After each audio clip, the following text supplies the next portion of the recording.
This 5-minute solution will show you how to easily transfer your iPhone data to your computer.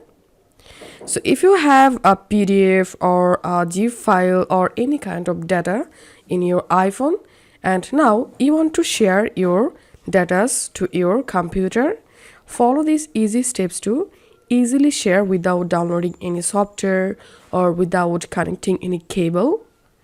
First of all, on your computer, open a browser and open this website.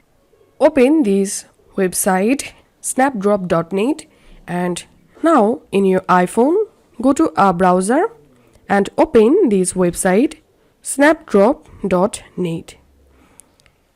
And make sure your iPhone and your computer are connected to the same Wi-Fi.